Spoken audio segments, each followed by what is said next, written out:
Hi, this is Robert Shear with another edition of Sheer Intelligence, where the intelligence comes from my guest, in this case, a distinguished professor in the United States who is an expert on China, was born in China, Professor Shushan Zhao, and he's got a book out just now that is a must read if you want to know about what's going on in the world, because it's mostly about U.S. China relations. Uh, People who are very concerned about it think we may be on the precipice of World War III. We certainly know there's a great deal of tension, but we also know we're very dependent upon China as they are on us, and that during the pandemic, most of what we consumed through Amazon and others was made in China. So the title of the book is called The Dragon Roars Back. It's a Stanford University Press book. Let me hold it up here I can, trying. But let's discuss the content. The subtitle is Transformational Leaders and Dynamics of Chinese Foreign Policy. And the book singles out three of these Chinese leaders: Mao Zedong, who Nixon went and negotiated the era of peace with China, but Mao had been this feared revolutionary leader in the world. Deng Xiaoping, who presided over a transformation of China into the factory floor of the United States in an era of good relations and so forth. And now, for the last 10 years or more, we've had President Xi Jinping, who is the great transformational leader who is asserting, I guess, in terms of the dragon roars back, the dragon is roaring back stronger now. So why don't you tell me about the title, because it goes through uh, two millennia of Chinese history and then goes through the 19th century when China was fragmented and conquered and disoriented by Western imperialism. And now we're at a time where China is demanding its place at the center of the world stage. So tell us about the Oh, title. yes. As you said, China was an empire before the Western powers came to China in the 15th, 16th century. Then China was defeated, suffered so-called century of humiliation in the powers of Western imperialist countries.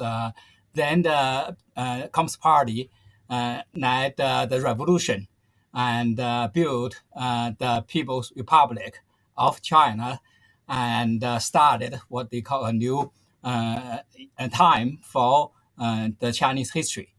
And during these 70 years, now it has been over 70 years, and there are a lot of turns and twists during this period.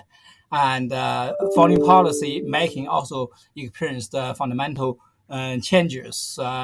How these changes have taken place, scholars have a variety of explanations. The most used theories are in IR fields.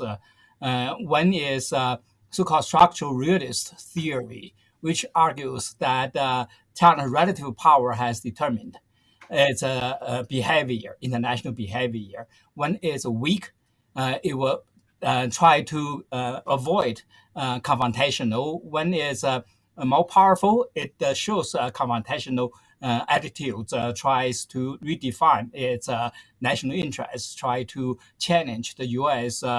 Dominance in the international arena, and also redefine its borders with its neighbors. But from my book's perspective, I found this theory it's pretty static because it can tell a certain period of PRC foreign policy. For example, in the last several decades, China has become increasingly confrontational along with the rising power. But in the 70 years of PRC history, when China was weak during Mao's time, China also took very confrontational positions, fighting wars with the U.S., the most powerful nation in the world, and also fought wars with the Soviet Union, India, many other countries. But Deng Xiaoping, as you said, moderated Chinese foreign policy, tried to uh, integrate into the US dominant international system and avoid all the confrontation. But China's relative power did not change that much. And his successors, Jiang Zemin, Hu Jintao, continued his low profile foreign policy. But China's relative power, increased dramatically during those periods. Now Xi Jinping changed those policies toward more confrontational, but Chinese economy is slowing down, and many people argue that China is overreached, overplayed its hands beyond its capacity. So structural realism cannot explain this transformation. And second theory people use mostly is the regime type theory. Why China becomes confrontational? Because authoritarian regime, you have to change the regime to change its foreign policy behavior. However, China's foreign policy behavior has changed from confrontational to moderation, now to confrontational, but the regime type has not changed. So my book tries to understand the fundamental transformation by focusing on the transformational leaders. And that's what you talked about the subtitle. Transformational leaders played the key role. Who are the transformation leaders? These leaders have visions. They have the political wisdoms to survive in the jungle of PRC politics and also mobilize all the domestic resources to respond to the international challenges. And the three leaders, as you said, Mao Zedong, Deng Xiaoping, and current Xi Jinping, are the most important transnational leaders, each chartered a new course for China. The Reagan, when we say rolls back, we are talking about led by these leaders. And this book tries to systematically document how these transformational leaders have formulated their visions, set up the foreign policy priorities, and So mhm, let me begin with the first transformational leader, Mao mhm, Zedong, because I found that really a very interesting section of your book. And the fact is that before Nixon went to China, mhm, uh, the conventional wisdom in the United States is that the revolutionary PRC regime of China, led by Mao Zedong, was bent on world conquest. As it was a communist conquest, not the Soviet Union anymore. We were negotiating with the Soviet leaders and so forth, and we were at war in Vietnam, another communist country, which remains a communist country. So the conventional theory was the real danger was not just communism, but a particular communism focused in China. Okay. Your book basically challenges that view because been a communist party, the same party under Deng Xiaoping, now under Xi, under Mao. But I want to begin with the beginning of your book because what Richard Nixon did, and Henry Kissinger's actually been quite outspoken recently defending his views, they said they challenged the American consensus and they said, we can do business with China. We can live at peace with Mao Zedong. And in the middle of a war against communism in Vietnam, and the idea was somehow the Chinese communists were supposed to be the sponsor of Vietnam, nonetheless, this incredibly improbable event happened. Nixon and Kissinger went to China and met with Mao Zedong and Zhou Enlai and ushered in a new peace, and central to that was relation to Taiwan and China's concern about its own security, including those islands it now contests with Vietnam. And yet, let's take the Taiwan incident. Nixon and Kissinger said they could accommodate China's view about Taiwan.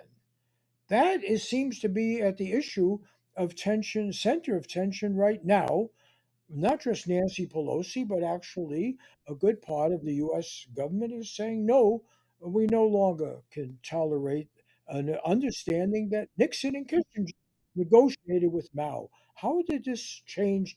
This is not about transformation in China, it's about transformation in American attitudes towards China, isn't it? Yes, both on both sides. In fact, Mao Zedong was a communist leader, but I will say in name, he is a more a nationalist. Try to make China independent and defend China's security, the newly founded People's Republic, because the international environment and domestic environment was very severe, and the U.S. took a very confrontational stand against China, and even sent troops through the Korean Peninsula to the Chinese border.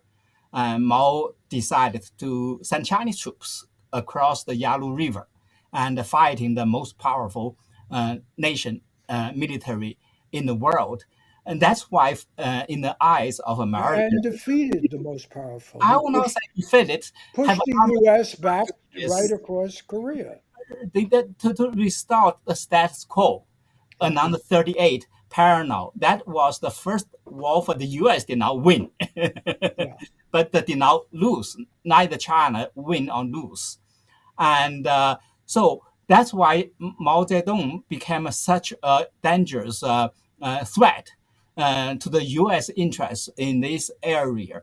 Since the Korean War, the U.S. Containment of the communism in Asia targeted uh, primarily at China. But Mao Zedong was a very strategist. Other than he was a nationalist and a communist, he understood what China's national interests were at that time. Well, He can I just interrupt you for a minute because I'm not disagreeing with you, but the assumption of United States foreign policy after World War II was that there was something called the International Communist Conspiracy or Movement, and it was inherently revolutionary and it was following some sort of communist ideology. And the main exemplar of that inherent aggressiveness and desire to conquer the world, we transferred our feelings about Hitler to Mao, that because he was a communist and a revolutionary communist, he was bent on a communist. Now, what you say is true. He turned out to be much more of a nationalist, but how could just it like be? But what does that say about U.S. thinking? You are someone who's now, by the way, I didn't identify your university correctly, so help me here. Uh, but your current position is as a University of Denver Cobell School of yeah, International okay, Studies. yeah, Yeah. and you also are an editor of a leading publication trying to understand China and so forth. So you've worked very hard at U.S. perspective of China, and you've been a professor here and a leading figure in the academic community trying to understand China. But evidently, we had China exactly wrong when we had Mao as the pinnacle of a communist revolution. And now, in just a sort of, you just say as a matter of fact, well, Mao really wasn't a communist. He was a Chinese nationalist. How did our political establishment get it so wrong?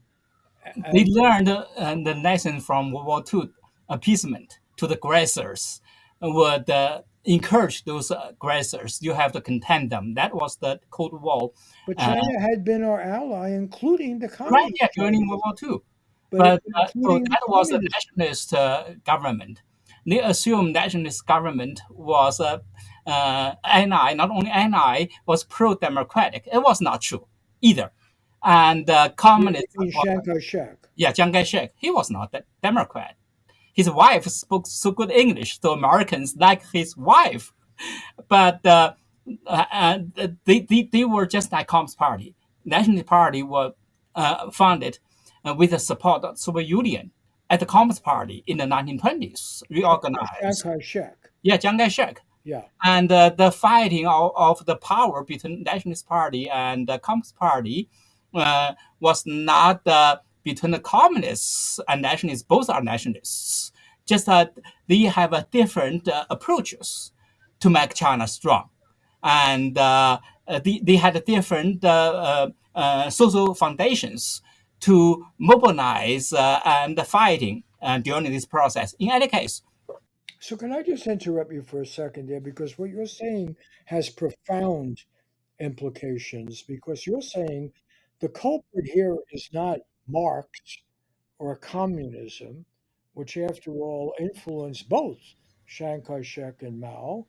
You're saying the problem is a nationalism, that there is a desire for a certain Chinese stability, security, greatness, the dragon that your book exactly. title, Hmm. because I think this is really the important contribution of your book, is that there's a force that we have to reckon with, just as there's an Indian dragon, I don't know what the image is, and there's probably a Brazilian one.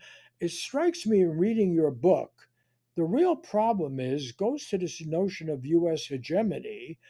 Does the United States have to be central to world history, or is there a place for other nationalists, historically rooted movements like the dragon in China, which, by your reasoning, would have confronted us whether it was Chiang Kai-shek or Mao? And in India now, you have Modi, and who's not a communist, but he's confronting us. And you have in Vietnam, we're trying to be allies now with Vietnam, which is still communist, but I guess they're communist. So I think what your book challenges is the centrality of the enemy that we had after World War II of an ideology of communism, and says the real problem is nationalism, and that China, with its great history and its importance, is driven by nationalism, which is now threatening our view of the world. That's exactly the situation. All the Chinese leaders from Sun Yat-sen, Chiang Kai-shek, Mao Zedong, Deng Xiaoping, Jiang Zemin, these are all first nationalists, then the Communist Party members. They all share the same dream to make China prosper and powerful, and also redeem the so-called century of humiliation. And Mao Zedong started the whole. I mean, in fact, Chiang Kai-shek also started the process, but Mao Zedong defeated Chiang Kai-shek, took over this process, and but his vision, his new republic, was threatened by the U.S. In his mind, and Western powers try to contain China, try to destroy the new republic. So he took a very firm position against those Western powers, even to fight wars. And Deng Xiaoping had a similar dream to make China strong, but he changed the approach, tried to integrate into the U.S. dominated international economic system, and also tried to use the Western technology, Western know-how, Western investment, trade, everything to make China strong. And when the Cold War ended, Deng Xiaoping formulated so-called no-profile 韬光养晦 policy to avoid all the confrontation in order to create the so-called peaceful environment for China to rise. And Xi Jinping now continue that process, but given up Deng Xiaoping's no-profile policy, and thought China is in a position to compete with the U.S. To challenge U.S. predominance. That's the situation for the U.S. Part. After World War II, I think the U.S. has done a fantastic job to try to build a new international order based upon rules and norms, liberal rules and norms. But the U.S. Saw the Soviet Union and China as challengers, threat to this order, try to exclude them from this process. Then we saw the Cold War and the two camps. Now, Cold War was over and China is rising, and the U.S. has its own problems today. So the issue here is for the U.S. to rethink its place in the world. As you said, can U.S. maintain its Germany dominant position in in the front of those rising dragons or elephants or whatever? And how can U.S. Accommodate or work with, coexist with those countries. Are these competitions are zero sum or win-win situation? We can just work together. At this time, I think U.S. will not accept China's rise. China's rise is a threat. The dragon is not like what U.S. could like. So that's the problems of the competition today. Yes, but okay. So first of all, I want to, because it's very important, establish that communism itself had very little to do with this. Because ironically, we're now going, well, we have a proxy surrogate war with Russia over Ukraine, but Russia is ruled by somebody who defeated, yes, he grew up in that system, but Putin defeated the Communist Party candidate. So Putin is like a Chiang Kai shek, if you like, a nationalist, but not a communist. Okay, chauvinist. But the irony is that since Taiwan, again, we always have these ghosts of the past, but it was Chiang Kai shek who took over Taiwan. I mean, it was part of China's empire, but nonetheless, Chiang Kai shek is the one who went to Taiwan and established a Chinese control. He brought a Han army to Taiwan when he was fleeing the communists, right? They were the dominant party in Taiwan. And one of the ironies of the moment is we may go to war with China over Taiwan, but China's power over Taiwan was solidified by Chiang Kai shek, who we accepted and thought of as a great democratic leader. Isn't that one of history's great ironies? Chiang Kai-shek was not a democratic leader. He was Jack Mao Zedong authoritarian leader, but he was defeated and fled to Taiwan and brought the Republic of China with him to Taiwan. After the defeat, he tried to reform, but he maintained those authoritarian role in Taiwan until 1980s. He died. He passed away in 1970s. Yeah, but it's still the second largest party in Taiwan, right? Yes, it's Kuomintang? still now it lost the power in the democratic competition, Yeah. and but Taiwan issue was left uh, by this history. In fact, U.S. Involved very deeply from very beginning because after the founding of the PRC, U.S. Put Taiwan and also Korean Peninsula out of the security perimeter and just let them go. Because even during Chinese Civil War, the U.S. policy was let the dust settle to see what will happen. U.S. did not support. I mean, did not get military involved in Chinese Civil War, and the situation in People who are not that familiar, what you're referring to is the Mao-led communist PRC against Chiang Kai-shek's Kuomintang right the National Civil Party. War. And Yeah, in that situation, yes, there was sentiment originally in the Roosevelt administration and even after that maybe they could get along with Mao as opposed to Chiang Kai-shek, and there was debate about it. But let me, because we're going Mao to. was ready to take Taiwan by force in 1950 after they took over Hainan Island. But the Korean War took place. The U.S. changed its position to send Seventh Fleet to patrol the Taiwan Strait. That stopped Mao Zedong's military attempt. Okay, for people who finding all this interesting, it is all in this book, The Dragon Roars Back, which I learned a lot from this book. And I was once a student in the Center for Chinese Studies at Berkeley, and I thought I knew something, and I traveled to China quite early.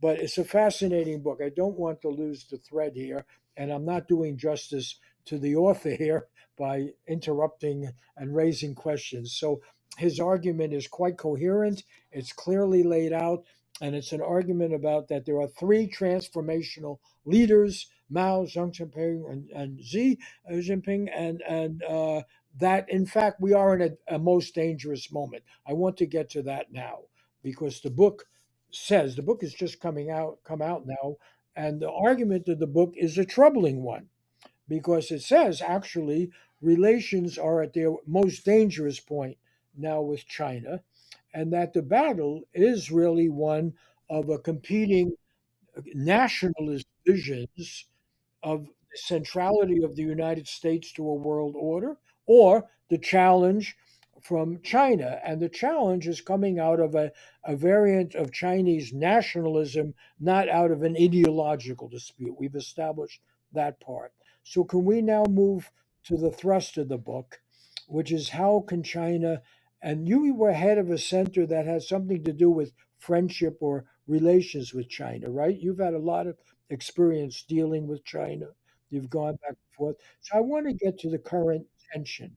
And your book ends on a pessimistic view that basically Xi, the current transformational leader of China, is picking an unnecessary fight. That he's being aggressive, he's being imperialistic in his ambitions, chauvinistic, and so forth. I want to ask you, though, because what they argue back is no one, just let me state the counter position. They're getting along with a lot of nations. They're getting along with Saudi Arabia. They get along with Iran. They get along with Brazil. They get along with South Africa. They get even increasingly get along with India. They just negotiated a deal with Pakistan and Afghanistan to work together. A country that is the U.S. and Russia failed to bring about any peace. So, from some point of view, it looks like they're very successful in getting along with a lot of other nations. On the other hand, one nation that they're clearly not getting along with is the United States. And I want to ask you, because you didn't really go into that in your book or in your talk at USC, where I heard you, about any U.S. responsibility for this tension. You put all the energy on the transformational leaders of China.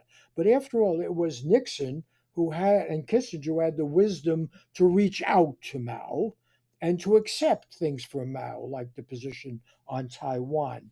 And I'm just asking you whether, and I want to switch it a little bit to economics, whether some of this tension, for instance, the fight over Huawei and 5G and all that, doesn't have to do with the US demanding the heights of economic profitability and trying to keep China as a lower factory floor.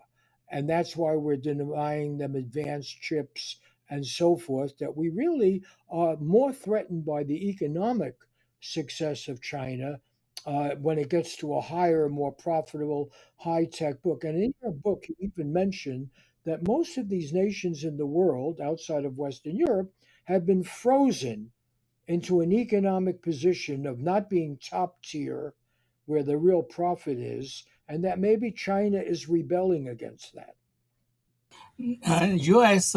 Engaged China after Nixon's visit, tried to assure China U.S. would help China to be integrated into the U.S. Net international system. The objectives are threefold. One was strategic, try to use China against the Soviet Union threat.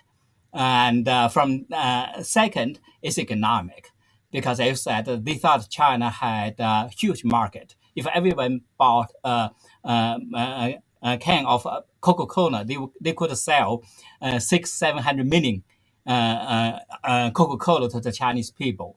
And third is ideology and values, because they thought that China was communism.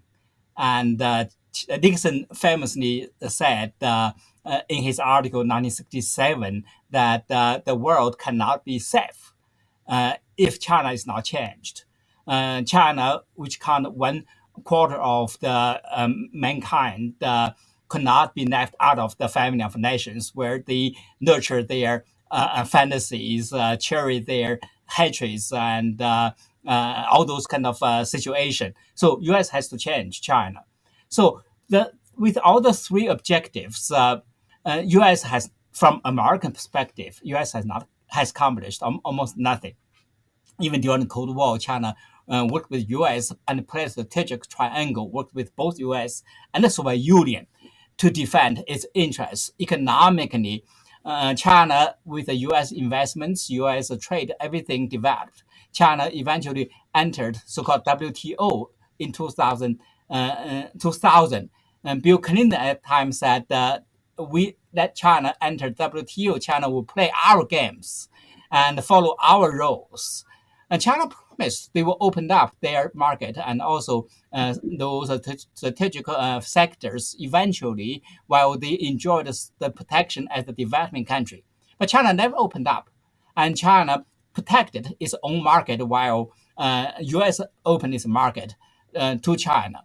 And also from the value ideology perspective, China maintained authoritarian. China never accept liberal values. So in that context, U.S. thought its engagement policy failed. It created a rival, very powerful threat to the U.S.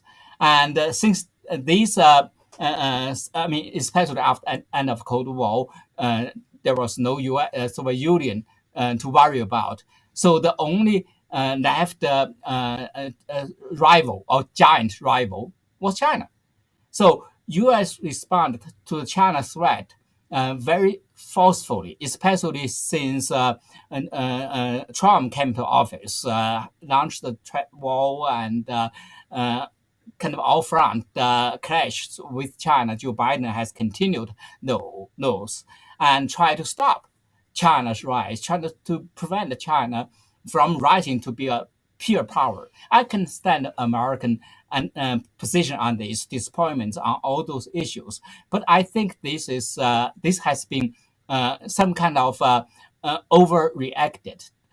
China is overreached. As we talked, Xi Jinping overreached. China is not in the position to challenge U.S. yet.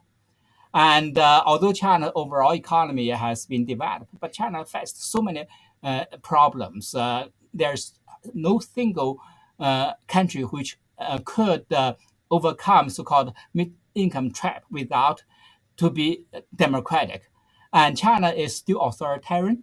Chinese economy is in big trouble, and China for quite a while, Xi Jinping had a hubris understanding of China's strength. The U.S. trade war, everything like that, has been somehow like a wake-up call for the Chinese leaders to understand they are not in a position yet, but too late at this point. U.S. has made its mind to stop China. That's what we see today's situation. China overreached, the U.S. overreact, and this will bring us to escalation of a confrontation, and maybe even bring us to a new Cold War, and perhaps a hot war over Taiwan. So that's a very dangerous situation. So, can I raise a few questions about what you said in that respect? You said China does not accept any liberal values. But one liberal value coming out of World War II, embraced by Franklin Delano Roosevelt and others, was a notion of rising prosperity for the world. That peasants of China, and was a perfect example, not be frozen into tilling the fields with primitive tools. And China's actually produced a middle class now of hundreds of millions of people who can travel, who can work with higher level of technology. And is that not a liberal de Tocqueville achievement? Of we have, when you spoke at the University of Southern California, there are 6,200 students from China getting an education, learning, can travel here. You have at your own college, right? Many students. There were students in the audience that Yes, heard you. And uh, China, this is a big accomplishment of the Communist Party to the economic development since Deng Xiaoping, and gave lifted uh, hundreds of millions of people out of poverty. But this has been done under state capitalism, not what we call liberal market capitalism. This, that's a very different from American let market. me push this a little bit. a little bit more because America said under Roosevelt, certainly, and that kind of liberal, that really it wasn't capitalism that we were pushing, it was human rights. And one a right to housing, right to health, right to speech, right to activity, but the right to shelter. I mean, after all, liberalism was in part of the FDR, Franklin Delano Roosevelt kind, was a response to the deprivation of the Depression and so forth. And the irony is, I want to get you to talk a little bit about this. Everything I have in front of me now, the computer I'm talking to you on, the speaker here, actually even maybe the book was printed. I don't know if your book was printed in China, but a lot of books are printed in China. Everything around me here, the clothes I'm wearing, was made in China. Okay, so you tell me that the United States has not economically benefited from this relationship to China. I don't know if we could have gotten through the pandemic without China. 95% of what was delivered to our doors here came from China in the worst moments of the pandemic. So how you're implying that somehow the US has not benefited economically from the factory floor of China. But I want to hook a human rights question. Shouldn't one of the concerns be not whether they embrace capitalism, but whether they have the right to be in a labor union? These people taken from the farm and working assembling the iPhones, right? This iPhone, shouldn't we, in our trade agreements, as we did a little bit with NAFTA, by the way, under Trump, at least there's something about working conditions and pay. Shouldn't one of the big human rights concerns be whether those women assembling this iPhone have the right to join a labor union? Wouldn't and we never hear about that. Does is and you know so it seems to me one possible criticism of what you just said is maybe U.S. policy wants to keep China as the exploitable factory floor of workers who are exploited, and then defines human rights, not the interests of those workers, but whether China will kowtow to our corporate demands. I think this is a very interesting position to understand the relationship. In fact, China's economic contribution to the global economy and also to the U.S. Economy has been very, very clear in a globalized world. And but the problem in fact, as you said, those illiberal aspects of the economy was not problems for the American business community. In fact, those were attractions to them because there was no labor unions. The workers could not strike, could not negotiate their salaries. Those were helpful for the corporate profits. And but these benefits have been disputed mostly among those American multilateral companies and also very small portion of Chinese bureaucratic. Anybody who has benefited from the run up of Apple stock, for example, which has been the most prosperous stock we have in this country. And there are large numbers of Americans who bought Apple stock and continued to benefit from it. So this but we should be very clear that these people who are easy to condemn China don't condemn them for the low cost of Apple products, nor do they condemn the large part of the profits that are sucked away in Silicon Valley and throughout America. And so the human rights question really seems to me to stumble over who do you care about, Chinese Double people or standard is American always people? the case for Americans. Double The standard. Yeah, Yes. of course. But the issue here is that for many years, China was the lower end of the production value chain, and China wants to move up to the value chain from a lower end manufacture to high tech.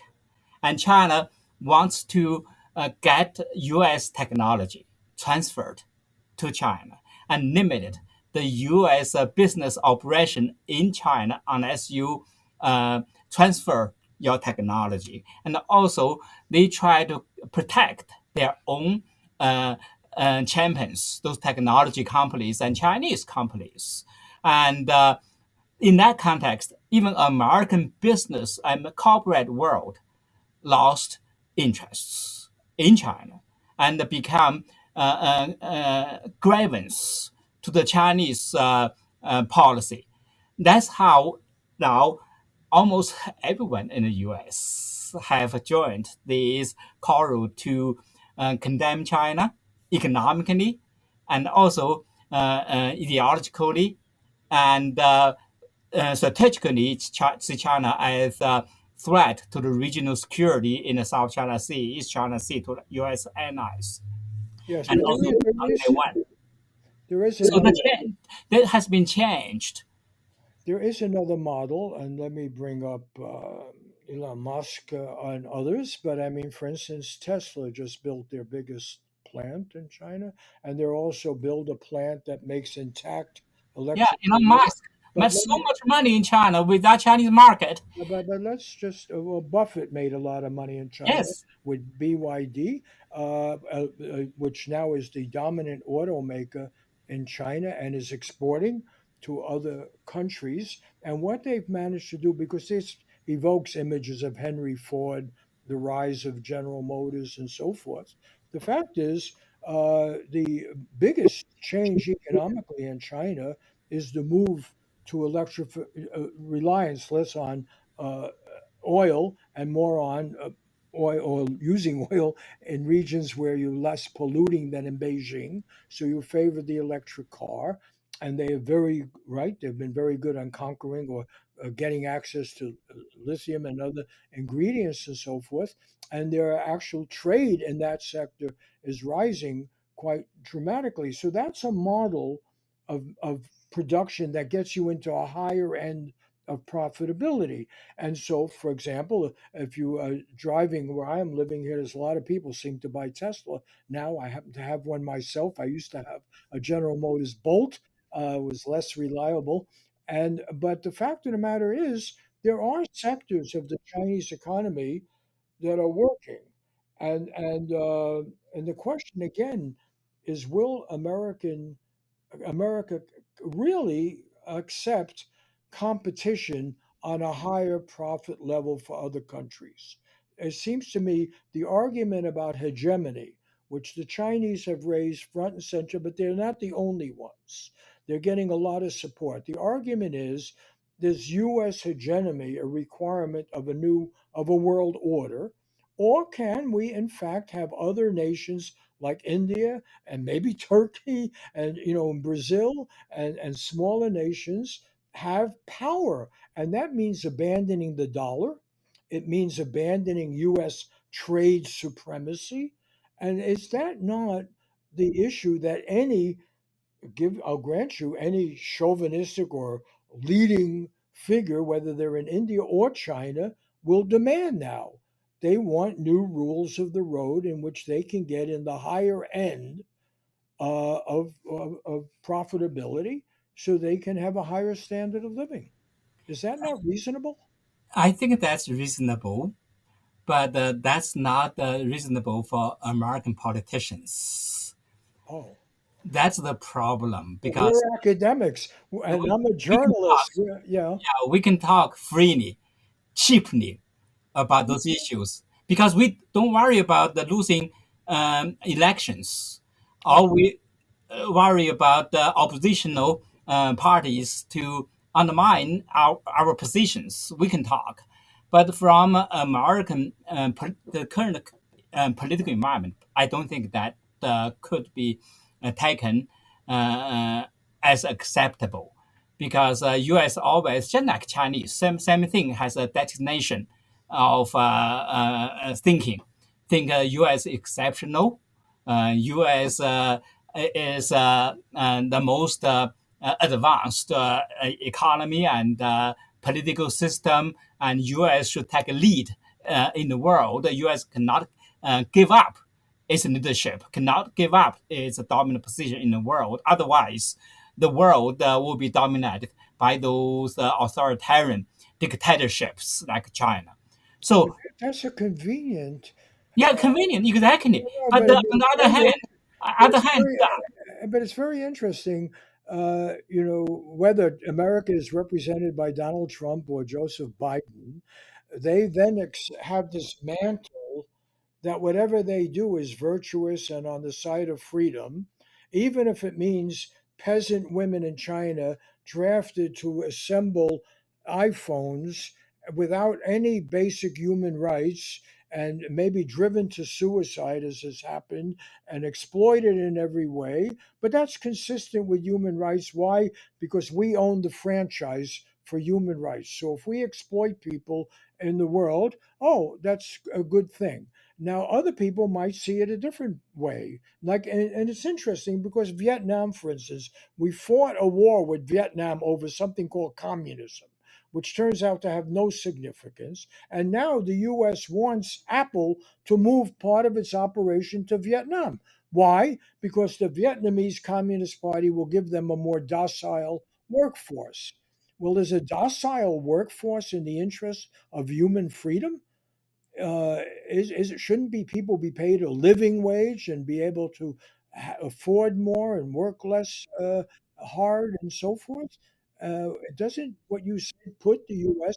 really in the position of a hypocrisy? yeah, U.S. is always hypocrisy in its foreign policy. Always. For example, U.S. wants China to follow the UN clause rule, but U.S. Congress never ratified the UN Convention on the Sea of Law. U.S. never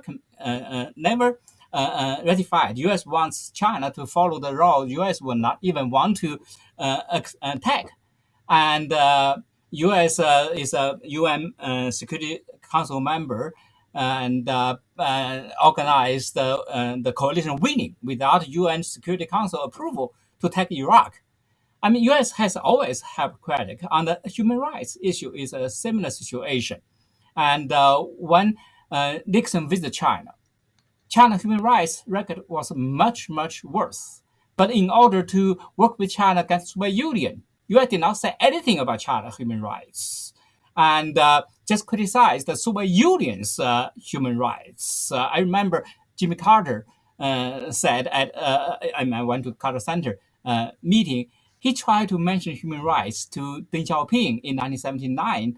Deng Xiaoping said, "You want to give the Chinese people human rights? Great idea. How about I give you 200 million Chinese people immigrant to the United States? Give them human rights." Jimmy Carter said, no, we'll stop here. So it's always hypocritic, America. Only after the Soviet Union collapsed and China emerged as a possible rival, and the U.S. began to talk about human rights issue inside of China.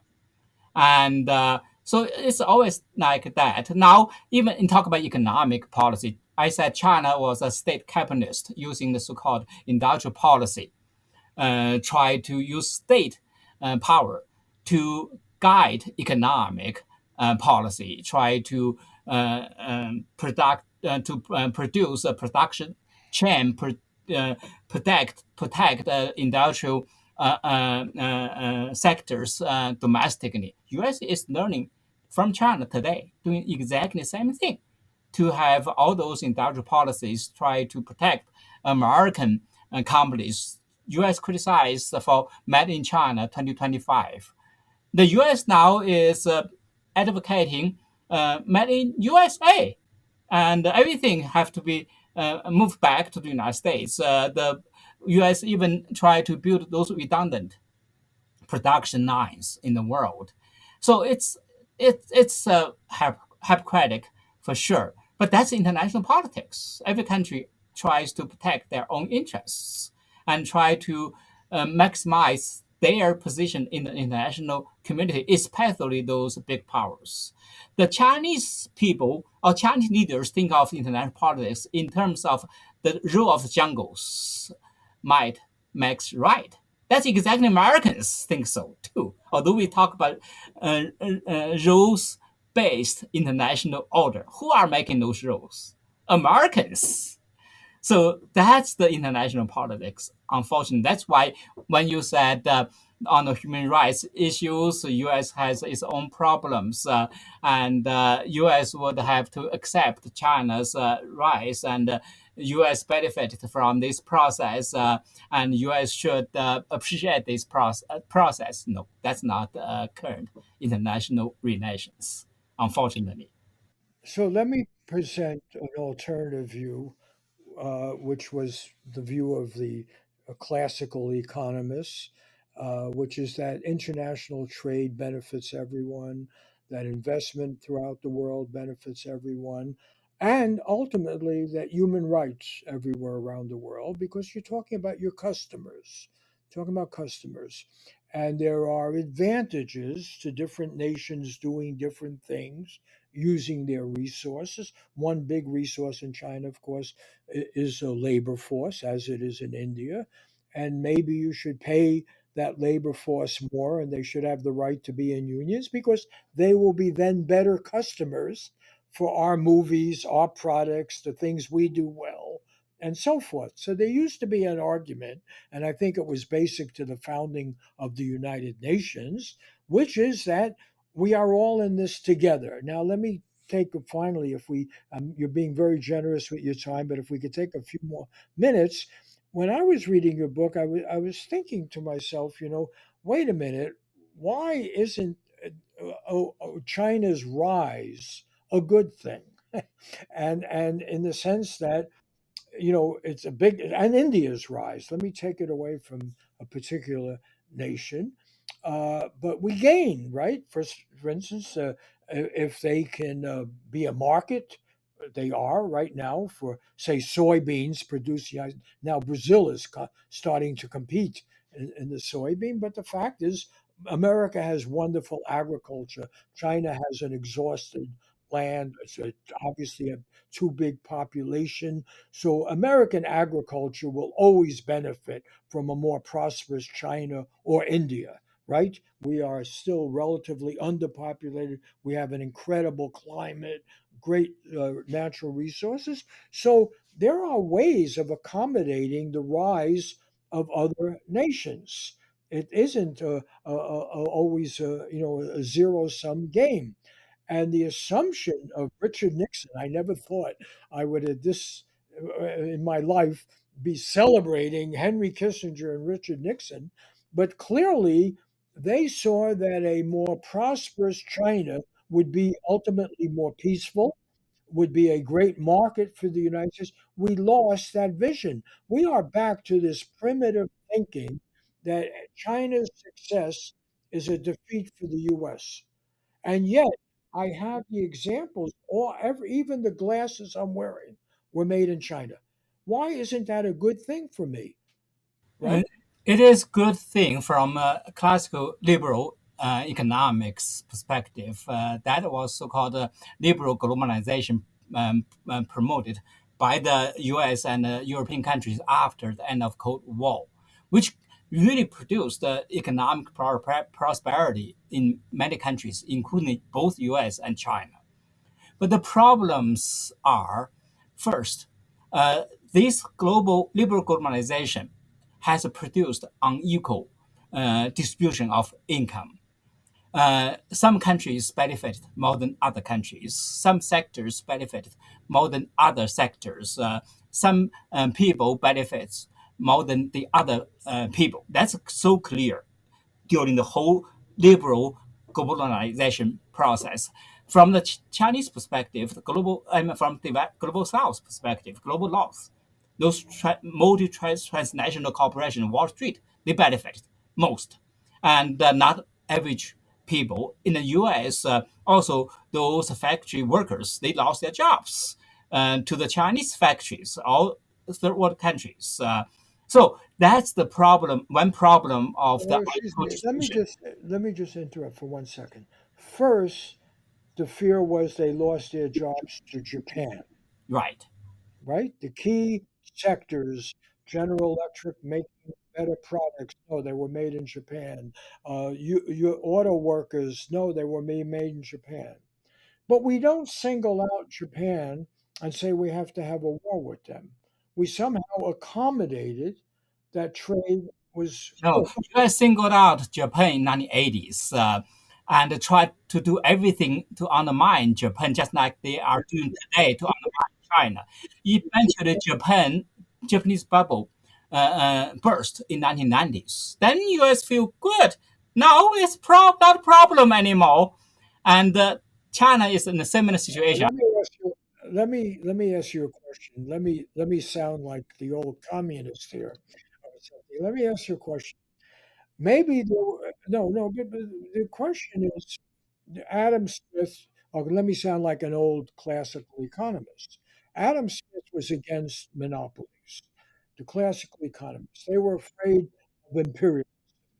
They knew it would produce inequality, right? They believed in the invisible hand, a free market, and so forth. What we lost in this country and in China and in India was some notion of government intervention and regulation to distribute the profits more equally. So there would be no problem about people not having to make iPhones here at low wages if, in fact, the profits that Apple has made went into supporting life for people here, a living wage, if the people making all the high end. But what we've seen in the last 40 years is the most unequal skewing of income in the United States and in China as a result of this prosperity. What we lost was the wisdom of Franklin Delano Roosevelt and that early Eleanor Roosevelt and the UN was you got to spread it around.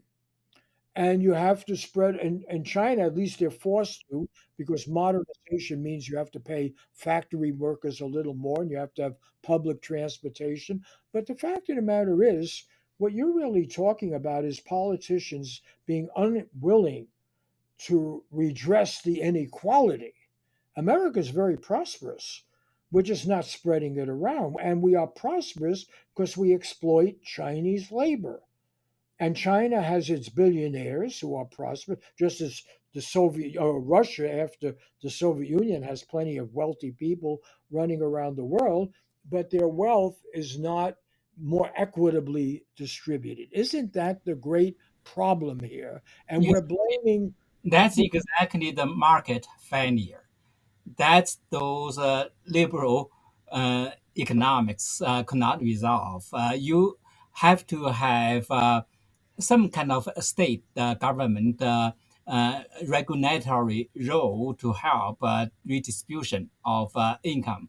But the problems are in both China and the US, the government has not played that role. But The isn't that the chat? I know I talked to you briefly when you spoke at USC, and so I want to end this. I don't. I agree. It's an authoritarian government. We can argue about the quality of American democracy. There are, issues. Otherwise, he wouldn't face this choice of Trump and Biden, have the banking meltdown, and the banks come out whole, and so forth. But it seems to me as I look at the current leadership of China that you are very critical of. And by the way, I want to stress this is a very thoughtful book. Okay, whether I disagree with some things in it or agree, I first of all learned a lot from this book. It's called The Dragon Roars Back: Transformational Leaders and Dynamics of Chinese Foreign Policy. My guest is Shishang Zhao. It's a Stanford University Press, but it's not written like an academic treatise. It's a very interesting. You want to know about China? This one book you should go by right now. Whether I agree with everything in it or disagree, as we're having a discussion, it's very important to read it because they were talking about complexity. We're talking about a very complex society, complex history, and you have to understand it. And this book, does a very challenging job. I mean, it's very well documented. I do want to end on the controversy I have with you, where you make the current leader of China seem like the worst of these three transformational. You're really down on Z, and I'm asking you a question: whether what happened in China was not so different than what happens elsewhere, where you had suddenly a billionaire class. You had the Jack Ma's, you had these people that have a lot of wealth and saying, and yet many of the ordinary people who are making these products that I use, this computer, they're not benefiting so much. They're working very hard. Their families, there's anxiety, suicide, and everything else. Is this not an attempt of the leadership in China to say we have to distribute it more?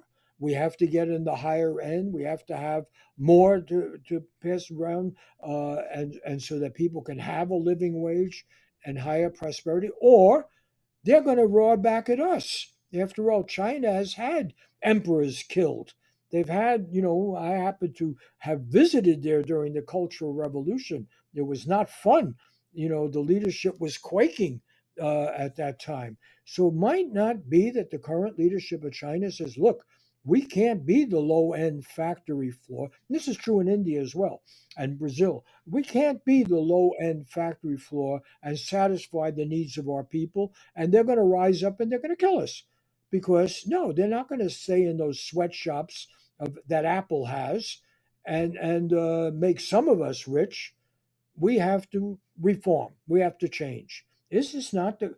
I know you dismissed the common prosperity argument that Z has advanced, but I wonder, isn't this survival of any leadership that No, they here the problem is not the common prosperity itself. It's how to reach common prosperity. You cannot do that by suppress private sector, try to deprive those billionaires. You said ordinary people did not benefit from this process. Those business people benefited. Jack Ma, those people became billionaires. Now he is. I mean, Chinese government now is destroying not only those ordinary people's living, but also try to destroy those billionaires, private sector, which were for so many years the most productive sector. Uh, uh, they try to promote the most inefficient state-owned enterprises and try to tighten information control, tighten ideological control. People lost even freedoms to travel overseas today, as you said. Those years, Deng Xiaoping years, now are missed by so many people in China. So that's the problem. In this case, the economic growth in China would not continue, would be in danger of not only slow down, but also stagnation. So if that happens, ordinary people will suffer more, and also the private sectors would suffer, and on the state, the bureaucrats, the government, the Communist Party leaders, they maintain their status. That's not good for China. That's yes. the dangers I'm concerned about. But let me ask you, that's obviously true. That any leadership, and this is why we believe in our Constitution, whether we honor it all the time, we believe power corrupts, we believe state power has to be controlled. Those are all very valid. But when I look at the current situation, what is the U.S. Congress criticizing about China most of all? TikTok, a private company that actually the leader of the company is in Singapore. They succeed because they have created a product that many young people around the world, particularly the United States, like. And somehow that's very threatening. Huawei is another one. They were very good at developing 5G all over the world. Now Huawei has to get out of 5G because we won't let them have the most advanced chips. We arrested the daughter of the founder in Canada, or had her arrested. So I just really wonder whether, the U.S. that talks out of both sides of the mouth. We say we believe in capitalism, but every time anyone, it started with Japan, but anytime anyone in the world gets into the high end, profitable part of an enterprise, not the factory floor assembling. And, my mother was a garment worker in New York City. I know what that kind of work is like. I wouldn't wish it on anybody. If you can, with artificial intelligence and machinery, replace it, that's a good thing. What everybody wants is the high end profit, where you can use machinery and capital investment, right? And get labor to be more educated and significant, white collar, and so forth. And that seems to me what our Congress people want to deny in China. And this is using the American worker as ammunition against them. Instead of saying we will retrain American workers, we will let their children go to college tuition free, we will give them some guaranteed medical care, we will give them guaranteed annual income so they can live a good life, whether they're on an assembly line or not, or if they work on an assembly line, it'll be high tech.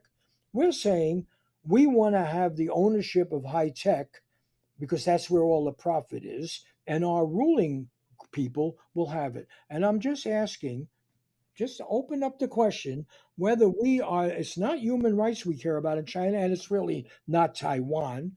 What we're, because Taiwan is a major supplier of chips and everything to China, what we are concerned about is that China will get into the more sophisticated production, be another Japan, and compete with us.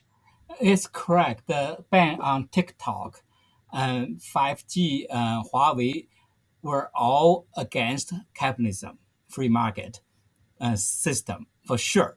But they are learning from China. China did the same thing. China banned Google. China banned Facebook. China banned So you're saying that the U.S. is learning the authoritarian exactly, anti-human exactly. rights That's of what I China. felt.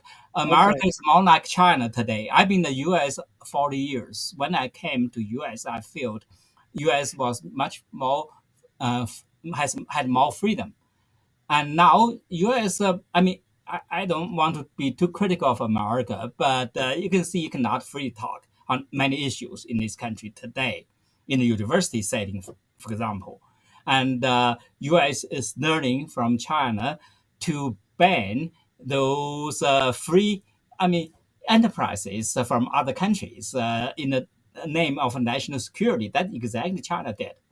And U.S. is more like China. That's the problem of the world. U.S. used to be talking about mutual benefits. So we all benefit, win-win. But U.S. said now we have benefit equally. That is reciprocity. What you benefit, but you have let me have equal benefit. You ban my company, I ban your company. So that's the exactly. You have okay. industrial policy. I have my own industrial policy. America is learning from China. Uh, let America me is more like China. let me ask you a question. Okay, do you have a few more minutes? Okay, and let me give another push for the book. The Dragon Roars Back, Xu Shenzhou, Transformational Leaders and Dynamics of Chinese Foreign Policy. It is one of the most interesting books that I've ever read about China, even when I disagree with certain aspects of it. It's informed, you learn, it has context, it has history, it's a very sophisticated, knowledgeable view of China. And so I really appreciate taking time. But well, listen, we can't understand other civilizations, whether it's historic Persia or current Iran or anyone, Mexico, if we don't engage their history. And people are always prisoners of their history, of their dominant narratives, of their past. That's true in China, it's true in the United States. So let me take you back a little bit to US history. Okay. You say we learned from the Chinese about the authoritarian model. I was just reading. I asked you earlier about Gordon Chang, also at Stanford, who has done this really important work on the building of the American Railroad with Chinese labor, that allowed the whole opening to the West, that allowed the U.S. to be the U.S. Those Chinese workers brought into the United States were not allowed to marry. And if they married, they couldn't marry a non Chinese. They certainly couldn't marry a white person. They couldn't become citizens. They had no human. We've done that with people from Mexico that then became the new labor force. So American capital didn't have to go to China to get authoritarian lessons. What American capital learned was that people will form labor unions, will strike, will struggle, will use the vote, yes, critically, but then they could buy off the vote and buy off the political parties. It's always a struggle. And all I'm suggesting is that the human rights question has to be redefined internationally as including economic rights, you know, a distribution of wealth, because that's where power is. The reason, I mean, we've been taken on a joyride of the exploitation of Chinese labor, Mexican labor, other labor, cheap labor in the post World War II period, Japanese at first also. And we've been taken on a joyride by our leaders saying, well, you're free. In fact, the slogan used to be free white and 21, free white 21 and male. The world's your oyster. Then the world stopped being the oyster. Labor unions lost their power, workers lost their rights, and now it's not so great to be in those jobs. So I'm asking you a question. The focus of your book is really important. We got to understand China. I'm recommending the book. That's why I'm taking this time. But if we want to understand the international South North tension, we want to understand why there are dissatisfied people in this world, in India and Brazil, who might look to China or want to cooperate with China. It's a bigger issue. It's an issue about freedom that has to have an economic component and an anti U.S. hegemony. You can't have one nation control the world. It doesn't work anymore, whether it's the U.S., China, or anyone else. The definition of human rights in the U.S. Focuses on civil individual rights. And the Chinese definition of human rights emphasized the connective rights of development, economic rights, as you said. A country has to develop economically before they can enjoy individual freedoms and rights. And so that's what you talked about. You have to produce. In order to produce, the connective efforts have to be organized and recognized first. Individuals may even have to sacrifice for those connective interests. And the roots of political problems are poverty. So to eradicate poverty, develop economic economy, those are the first human rights. That's what China emphasized. And this concept of human rights has a huge market in the global south. And that's why when the U.S. Try to teach those developing countries how to build democratic systems, build what the U.S. talk about civil rights, but they go to China, so-called China model, and they follow the China model because 30 or 40 years ago, China was as poor as those poorest third world countries in Africa. But China now becomes the second largest economy and lifted millions, hundreds of millions of people out of poverty with this type of emphasis on economic growth. So human rights defined from the economic development perspective in that context has been accepted by those third world countries. That's what I think you're right, definitely right, that today's world, we have to put those economic development first on the global south and also try to work together to develop together. That's the problem. That and the U.S. will not accept, as you said, those non-Western countries to go different ways of development. Well, but they have to accept it. I think most Americans would accept it because the fact of the matter is Yeah, exactly. That's we what have a I lot said. of They have unhappiness. to. U.S. have no choice. Well, but we also U.S. have a lot of unhappiness in this country now because the average American. But U.S. have to learn, Yes, but I adopt, want to make I just have to let me. adopt. I want U.S. GDP was half of the global GDP after World War II. U.S. now has only about 25, 27%. China was almost zero after World War II. Now it's a 15, 18%. So in that case, how could the US still tell China you cannot have a space in the international arena? You still have to listen everything to us, to the US. That's not the case no longer, Right. especially international organizations. Right. And then if you have some notion of freedom and democracy being the individual, you have to make these calculations on a per capita basis. Right. And the U.S. coming out of after the World War II, with 6% of the world's population, was consuming 60% of its resources. So Exactly. That's another issue now. I mean, yes, you go well, to I have accepted because you are destroying the planet. But let me end on a positive note. I know, and your book raises my concern about where China is going and its problems. It's instructive, raises a lot of questions.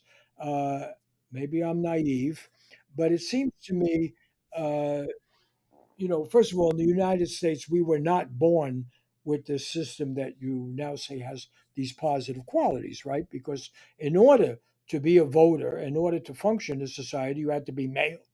You had to be basically have some property or wealth, right? You had to be white. You couldn't be a slave. We all know, women didn't get the vote until the last century, and so it's always an imperfection. But right now, along with common prosperity, the leadership in China talks a great deal about Confucius and getting back to some basic philosophical origins of Chinese culture. And, Confucius is the one who we credit with the golden rule, right? It wasn't Aristotle and it wasn't Jesus and so forth. Basically, you could trace it back to the sayings of Confucius of do unto others as you want to be done unto you, or don't do unto others as you don't want unto yourself. And it seems to me that's becoming a kind of a theme in our own country. Black Lives Matter, concern about organizing workers and their rights, that so maybe these different cultures meet together, and maybe the answer to the title of the book is called "The Dragon Roars Back." But maybe if the dragon represents 1.4 billion people, not just the Communist Party leadership or the new bosses. If the dragon is the public, as it was in the United States, gaining the rights and so forth, maybe it's a good thing the dragon roars back. Maybe it empowers people all over the world to think we don't have to be the factory floor, we don't have to do the menial jobs, and we don't have to be economically exploited. And our freedom begins with our right to be more prosperous. I think that's a great note to end this because if you see the dragon as the Chinese people, 1.4 billion Chinese people, they should be welcomed to take their rightful, so-called rightful place in the world, to share the benefits of economic development, globalization, everything, and also political and diplomatic positions in the world. But I don't know if that will happen. That's what my concern in the current global system, sovereign nation states, and um, the Well, big I'll tell you what, powers, little power. the power of your book, and I'm going to bring it up again here. The Dragon Roars Back: Transformational Leaders and Dynamics of Chinese Foreign Policy. The reason, again, I'm pushing this book not because I agree with every single conclusion. Obviously, we've had a good discussion, and I've probably spoken too much here. But I want to say, if you read this book, you will understand it's not simple. You will understand that every culture is complex. None in the world is any obviously any less complex than China. In its rich history, and to grasp it, it cannot be reduced to a slogan, which it is in a stereotypical conversation. And the startling thing, Mao and his leadership in China then was complex. And we didn't understand it fully then. We don't now. Under Deng Xiaoping, it was complex. We had Tiananmen Square. You had lots of problems. We didn't understand it then. We don't understand it fully now. And under current leadership of Xi, it's the same thing. You could have a more negative view, as my guest does, then I tend a little bit more to the optimistic that they are trying to sort things out. But nonetheless, you cannot discuss foreign policy, our place in the world, our future, climate change, any issue, if you don't develop a more complex, sophisticated, questioning view of this dragon and what it represents. And you just can't turn your back on it. You can't reduce it to a slogan. So that's the great service I think you have performed for us. I want to thank you for taking the time to do this. And I want to, yes, Thank you for taking your time to do this too. yeah. Well, I care about the future of the planet just as you do. And I want to thank the people at KCRW, the great NPR station in Santa Monica, Laura I'm going to get this right, Kondo Rojian, who has been posting this show. I always mispronounce her name, Kondo Rojian, Laura, and Christopher Ho. I was also been posting this at KCRW. Joshua Shearer, our executive producer, Diego Ramos, who writes the introductions, Max Jones, who has been uh, being producer of this particular session, the video, and the JKW Foundation in the memory of a terrific independent writer and thinker, Gene Stein, for putting some funding up to make this possible. See you next week with another edition of Sheer Intelligence, and thank you, Professor Zhao. Thank you. Yes.